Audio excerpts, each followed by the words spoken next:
Dajjal penyesat umat. Nabi kita sempat juga melihat Dajjal, ya. Terus Wara'ad Dajjal fi surati ru'ya ainin la ru'ya manamin. Faqila ya Rasulullah kaifa ra'aitahu?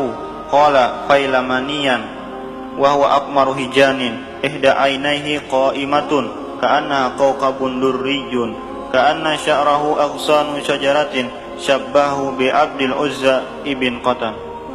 Dan baginda Nabi SAW melihat Dajjal dalam rupanya yang sebenar, dengan penglihatan matanya bukan dalam mimpi.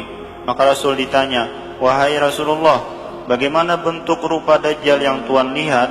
Baginda berkata, orangnya sangat tinggi dan sangat besar tubuh badannya, putih bersih warna kulitnya, salah satu biji matanya terkeluar, matanya seumpama bintang yang berkelip-kelip, rambutnya tebal seakan-akan dahan kayu yang rimbun daunnya.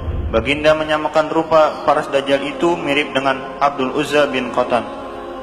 baik. Di sini dikatakan Nabi kita juga sempat pada malam itu melewati Dajjal. Dajjal ini sebenarnya panjang kisahnya. Saya sudah sebutkan panjang lebar dalam sebuah buku yang berjudul Kiamat Hampir Tiba. Itu panjang kisahnya tentang Dajjal. Keringkasannya begini. Setiap nabi setelah Nabi Nuh mengingatkan kaumnya, hati-hati ya kalau kamu ketemu Dajjal. Itu sejak zaman Nabi Nuh lagi, sampai kepada Nabi kita Muhammad sallallahu alaihi wasallam. Dajjal adalah daripada keturunan Bani Israel, ya. Artinya tadi kan kita katakan bahwa Nabi Ibrahim anaknya ada dua. Pertama Ishak, yang kedua Ismail.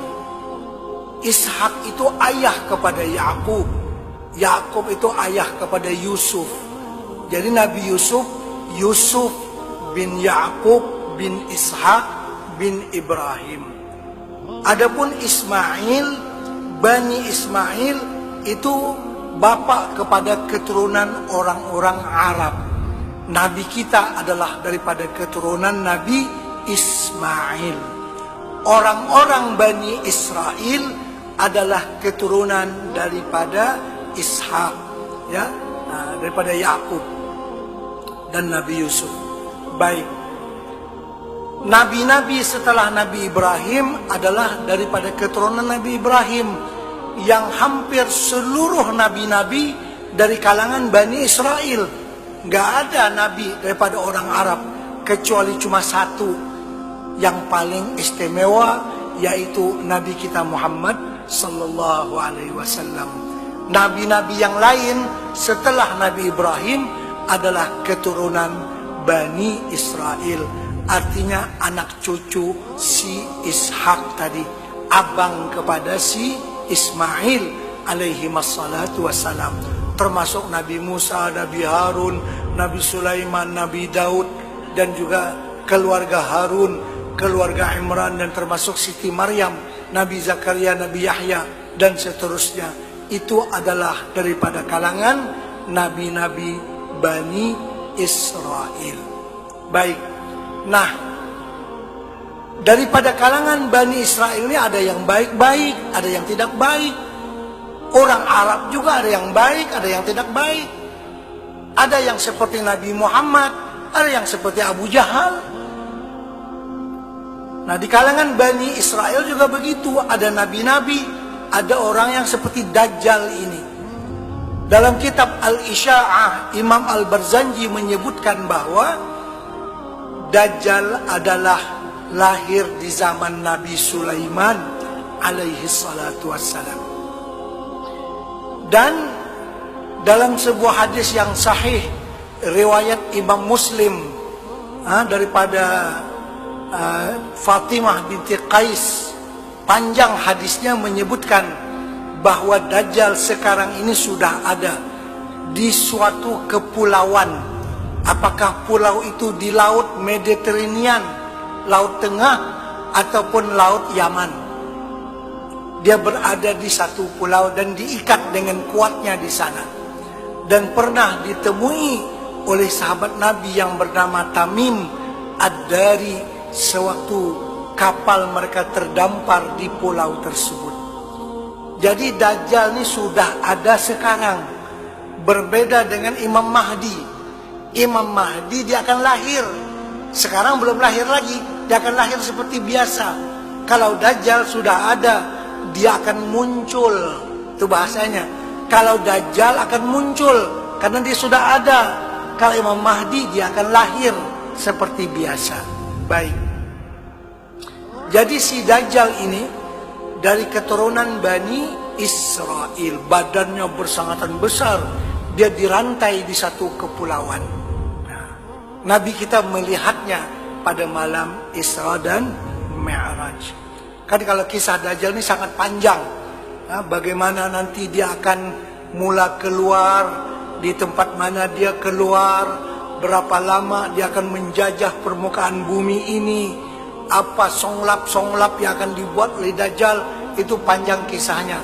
Dan pembunuh kepada Dajjal ini ialah Nabi Isa alaihi salatu wassalam, yang akan turun dari langit di sebuah masjid yang ada di Damaskus ataupun Damsyik yang ada di Syria. Nanti Dajjal akan dibunuh oleh Nabi Isa berdekatan dengan Baitul Maqdis di satu tempat yang bernama Babulut. Babulut ini gak jauh daripada Tel Aviv punya airport sekarang.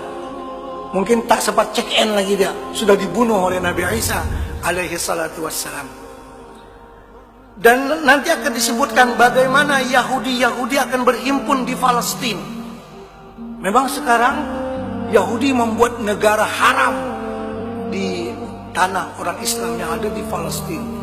Yahudi daripada Amerika, daripada Eropa, daripada Rusia, daripada mana-mana berhimpun semua di dekat dengan Baitul Maqdis, di tanah jajahan mereka.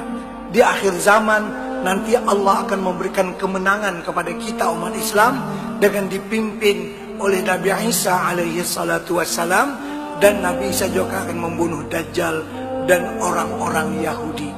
Sehingga nanti dikatakan segala makhluk Allah yang beku seperti kayu, seperti batu dan sebagainya akan berbicara membantu umat Islam. Wahai si Muslim, ini Yahudi ada di belakang saya, silakan bunuh. Kecuali pohon garkat. Itu nggak ngomong dia.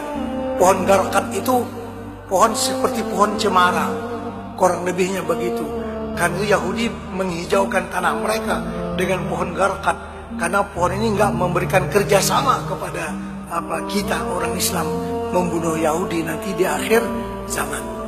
Baik. Jadi si Dajjal ini dilihat oleh Nabi SAW.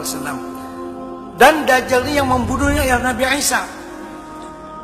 Dajjal berani berbicara sombong kepada semua orang, kecuali bila dia melihat Nabi Isa. Kalau dia melihat Nabi Isa, dia akan lebur, akan luluh seperti luluhnya garam dalam air. Dia tahu bahwa Nabi Isa mesti akan membunuh dia. Dia pun sudah tahu siapa pembunuh dia sebenarnya. Nah, ini yang juga dilihat oleh Nabi dalam perjalanan Isra Mi'raj pada malam itu. Dan Nabi kita menyerupakan bentuk badannya seperti Abdul Uzza bin Qatan. Itu ada seorang di zaman dahulu, orang jahiliyah. Ujar Nabi kita, rupaan bahasa kita, Abdul Uzza bin Qatan. Itu tentang Dajjal ya. Terus